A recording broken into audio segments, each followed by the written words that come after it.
evolucionários em termos de reconhecimento de direitos estão garantidos, é um pouco ingênuo. Nós temos que batalhar para que esses direitos não retrocedam, né?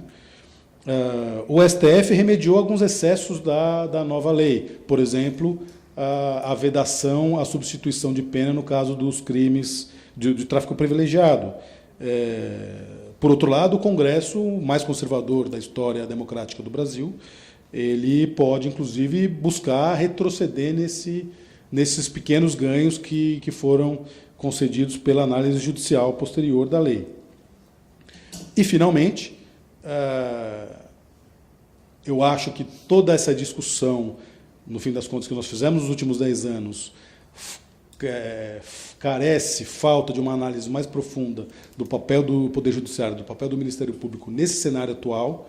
São elementos importantes do sistema de justiça que atuam dessa determinada forma. Nós não fazemos uma análise adequada desse ponto. E aí fica a pergunta, é possível que a gente envolva o Poder Judiciário, o Ministério Público, numa agenda de inclusão da população vulnerável que acaba capturada pelo sistema de justiça, que o que melhor faz é capturar pessoas vulneráveis? É possível que a gente aproveite esse momento para incluir esses dois poderes, ou esses dois órgãos, numa agenda de inclusão social, ou a gente vai acabar retrocedendo novamente e permanecendo nessa agenda de fortalecimento reforço das desigualdades? Então, era com isso que eu queria encerrar, jogando essas perguntas de volta para todo mundo. Muitos desses temas vão ser tratados nas próximas mesas e, de qualquer forma, eu acho que a gente já consegue, com isso, fazer uma boa exposição inicial para fazer desse um seminário que vai ser lembrado daqui a 50 anos pelo lado positivo. Obrigado.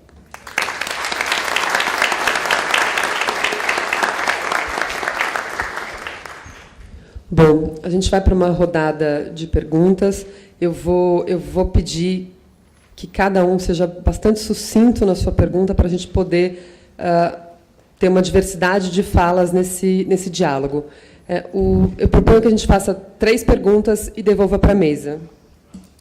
Por favor, se apresente antes de... Sérgio Ribeiro Cavalcante, meu cordial bom dia a todos e a todas. Cumprimento a Associação dos Advogados de São Paulo por acolher essas entidades, que pelo menos são críveis. Eu vou ser super breve, porque eu quero dar um enfoque pedagógico. Eu sou pai de 2 filhos, Valentina e Pedro. Quando eles tinham 3, 4 anos, no máximo, eles me perguntaram a respeito de sexo e também sobre drogas. Eu falei, o que vocês sabem sobre drogas? Vocês vão pensar o que vocês sabem, depois vocês me falam. No final de semana, eu vou dar a resposta. Ele falou, mas pai, por que uma semana para falar sobre o sexo? Isso você pode falar agora. Eu falei, não. E da droga também não. Conclusão, eu montei uma estratégia.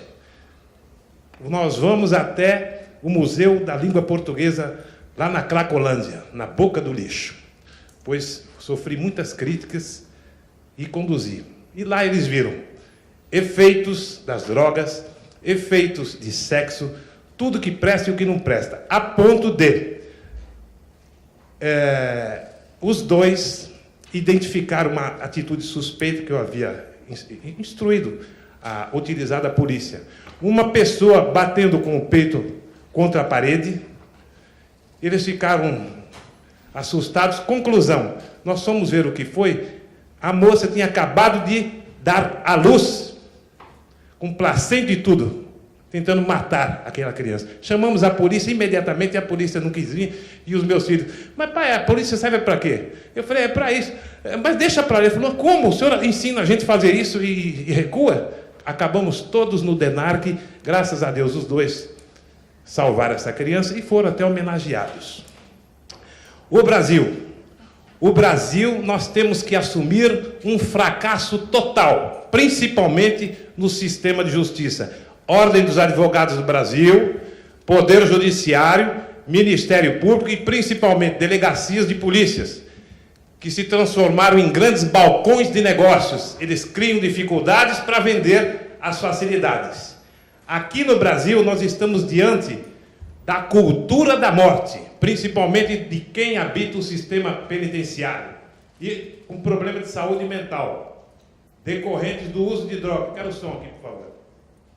Então, veja, esta população, que é uma minoria, que é vítima da minoria autoritária do Poder Judiciário, da Ordem dos Advogados do Brasil e do Ministério Público e policiais.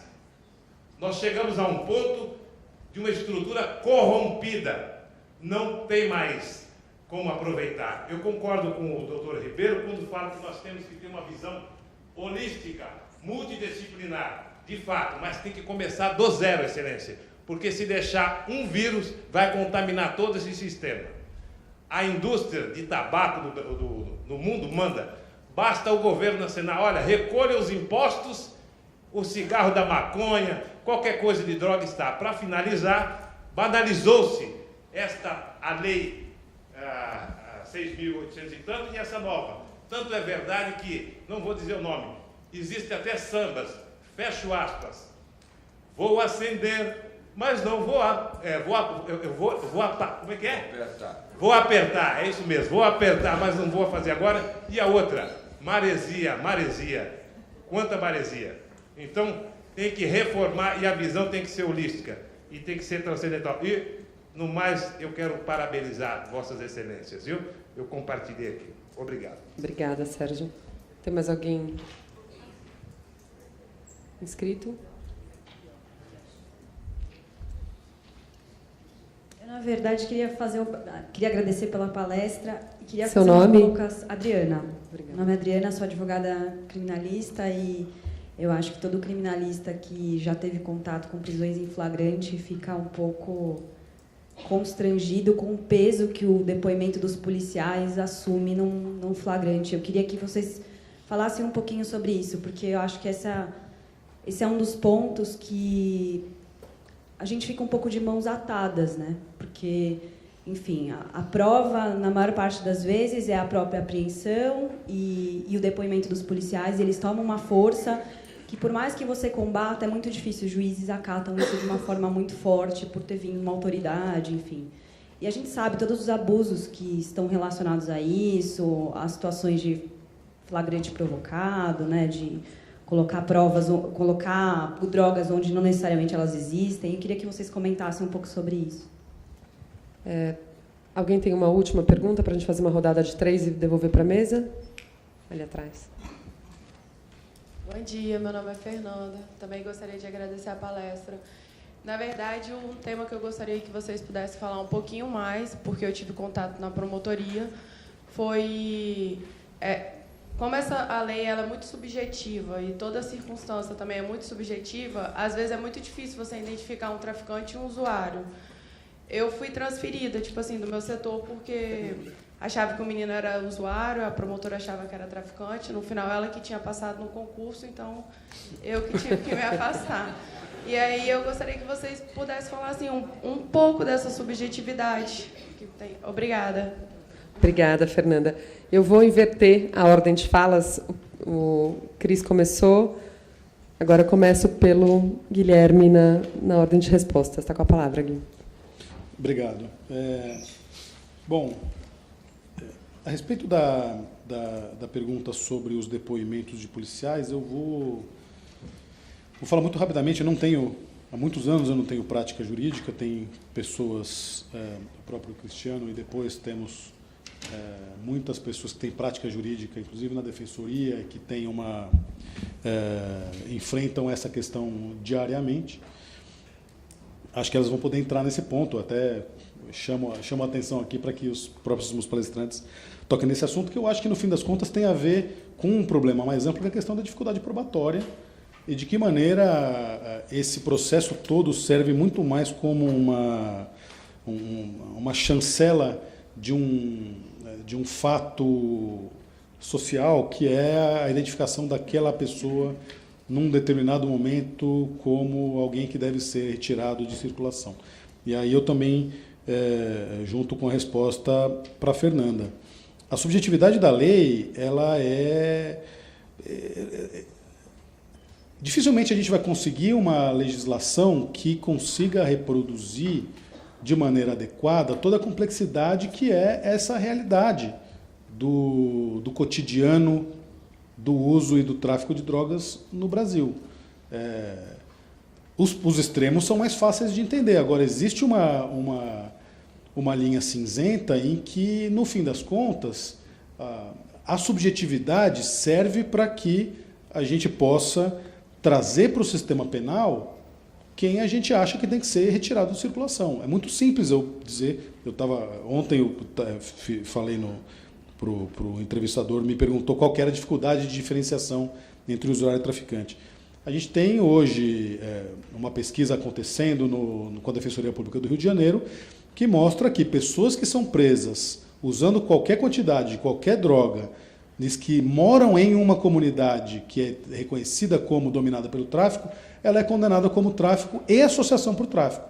Porque, afinal de contas, presume-se que a pessoa ela não estaria lá se ela não fosse do Comando Vermelho ou de qualquer outra associação. Qual que é a força probatória dessa presunção que o Ministério Público e o Judiciário endossam? Do ponto de vista jurídico, a gente vai ficar aqui semanas discutindo.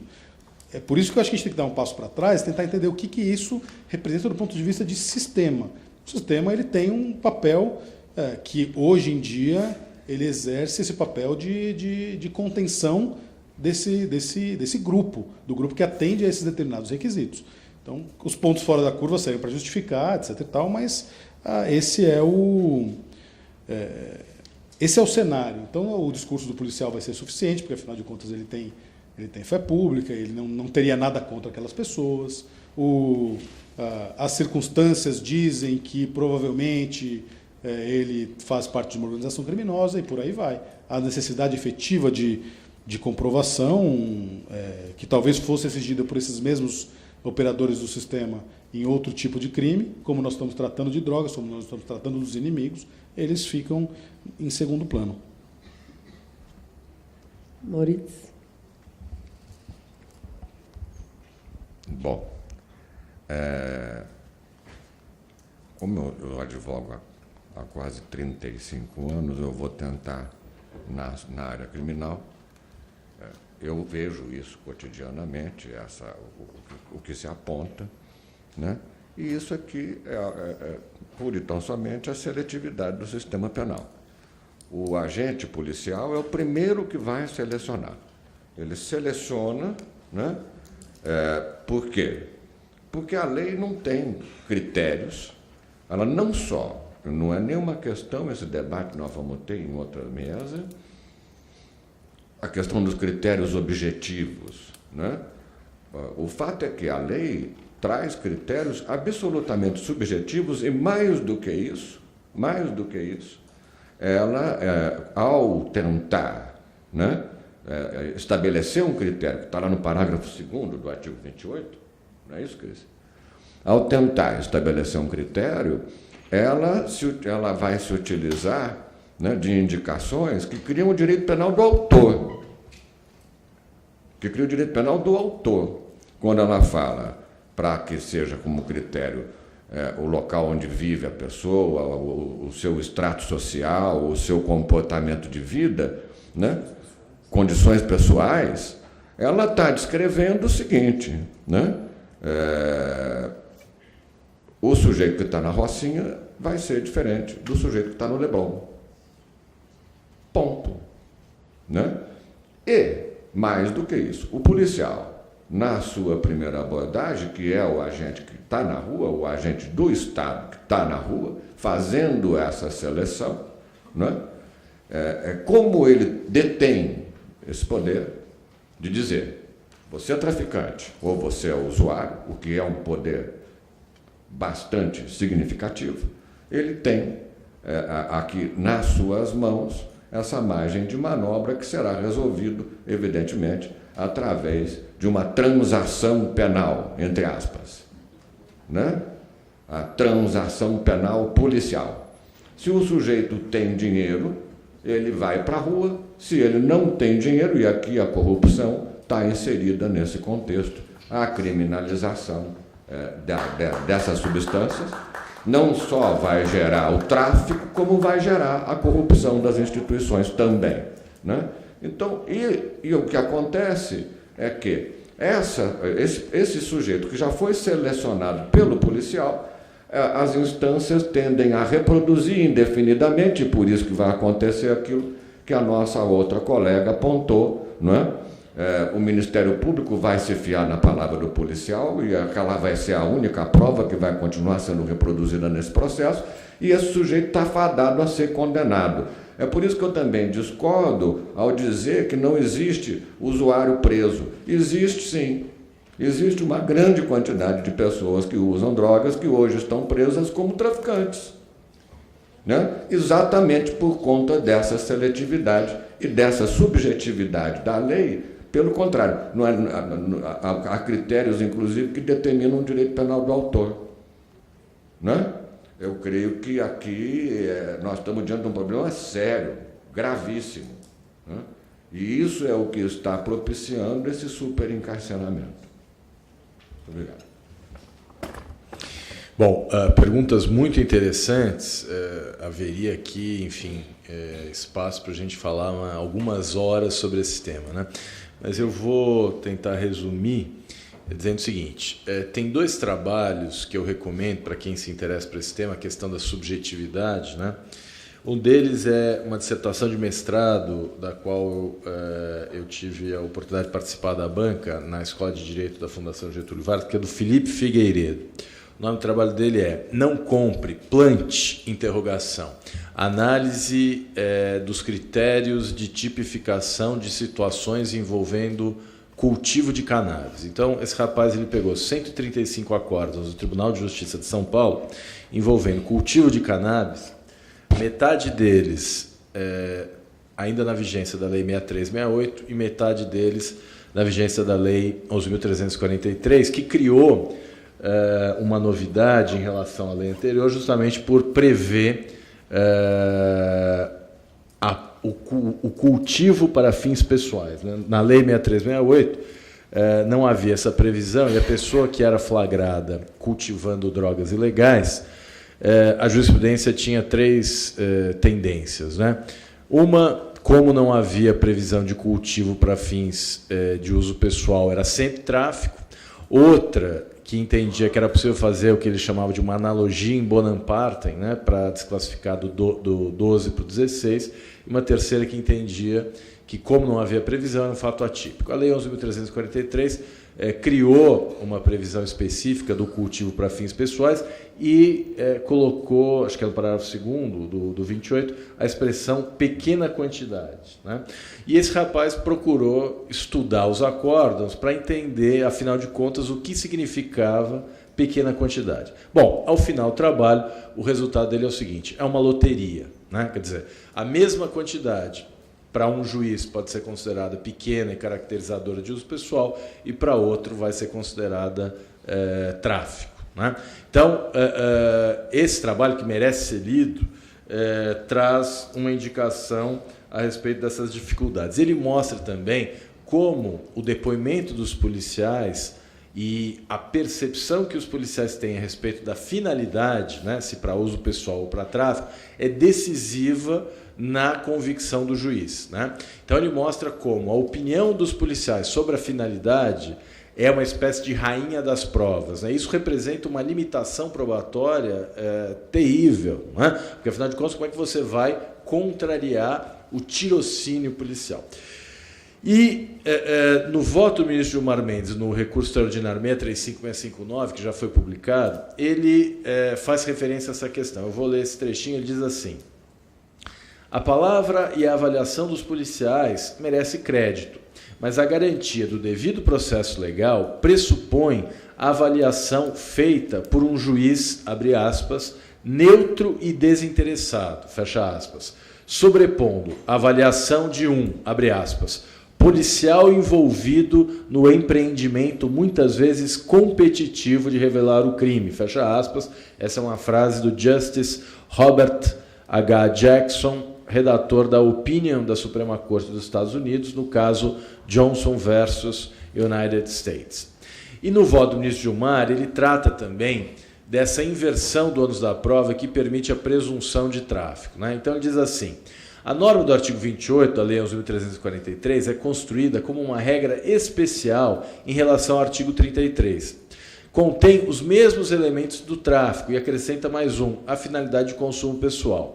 Disso resulta a impressão falsa de que a demonstração da finalidade é o ônus da defesa. A acusação não seria necessário demonstrar qualquer finalidade para enquadramento no tráfico, pela singela razão de que o tipo penal não enuncia finalidade. Em verdade, a legislação usou a forma mais simples de construir as figuras do ponto de vista linguístico, mas não a que permite sua mais direta interpretação.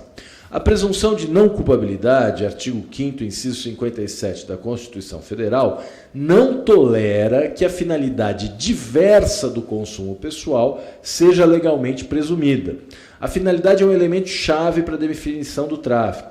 A cadeia de produção e consumo de drogas é orientada em direção ao usuário, ou seja, uma pessoa que é flagrada na posse de drogas pode, muito bem, ter o propósito de consumir. Seria incompatível com a presunção de não culpabilidade transferir o ônus da prova em desfavor do acusado nesse ponto. Dessa forma, a melhor leitura é de que o tipo penal do tráfico de drogas pressupõe, de forma implícita, a finalidade diversa do consumo pessoal. Sua demonstração é ônus da acusação. A finalidade, circunstância íntima ao agente, via de regra, não pode ser provada de forma direta, sendo avaliada com base nos indicativos dados pelas circunstâncias do caso. Por isso, a própria lei diz que a avaliação deve ser feita de acordo com os indícios disponíveis. Assim, é ônus da acusação produzir os indícios que levem à conclusão de que o objetivo não era consumo pessoal. Essas circunstâncias devem ser alvo de escrutínio pelo juiz. Portanto, esse voto, que ainda não foi sufragado, né, apenas 3 juízes votaram, faltam 8, mas esse voto ele já possui um roteiro, né, e eu, na minha advocacia, tenho usado bastante essas referências para construir um novo modelo de imputação em relação ao artigo 33, né? Quer dizer, essa questão dogmática da tipificação, ela precisa ser retrabalhada. E esse retrabalho começa pela mudança da cultura judiciária que admite a presunção de tráfico, né? Então, o voto do ministro Gilmar Mendes, o ministro Gilmar estará aqui amanhã para discutir essa questão mais a fundo, é, a meu ver, um critério importante, né, para nós, operadores do direito, justamente para combater essa interpretação desconforme à Constituição que admite a presunção de tráfico de drogas. E, muito rapidamente, apenas falando um pouquinho sobre esses modelos regulatórios, né? Uma coisa que a gente não gostaria que acontecesse é que, quando a proibição cair, ela evidentemente vai cair, né? O Ethan Nadelman, que ele diz, a questão não é mais saber se a proibição vai deixar de existir, mas quando, né? O Brasil foi o último país a abolir a escravatura. A gente espera que o Brasil não seja o último país a mudar a sua política de drogas, que é uma política de drogas racista, uma política de drogas machista, e por isso que 70% das mulheres encarceradas hoje respondem por tráfico de drogas, por isso que a grande maioria dos presos por tráfico de drogas são negros, né? Mas o que a gente não gostaria é que esse modelo regulatório permitisse a criação de empresas como a Souza Cruz, a Philip Morris ou a Ambev, né? A gente não gostaria que houvesse aí uma Ambev da cannabis, por exemplo, né? Eu acho que o modelo de regulação ideal seria, por exemplo, dos pequenos produtores de vinho, né? Aquelas pequenas produções caseiras, artesanais, que permitam a construção de uma economia não monopolizada, né? Não oligopolizada, não sequestrada pelo grande poder econômico. Então, essa é uma discussão que ainda precisa avançar, mas a gente ainda não tem, digamos assim, a fórmula ideal, mas a gente sabe o que a gente não quer, né? A gente sabe quais erros a gente não gostaria que fossem repetidos nesses modelos regulatórios. Bom, obrigada, Cristiano, Maurides, Luiz Guilherme. A gente passa agora para um rápido intervalo. Eu vou pedir que a gente realmente seja breve para voltar para as próximas mesas. Obrigada a todas e todos.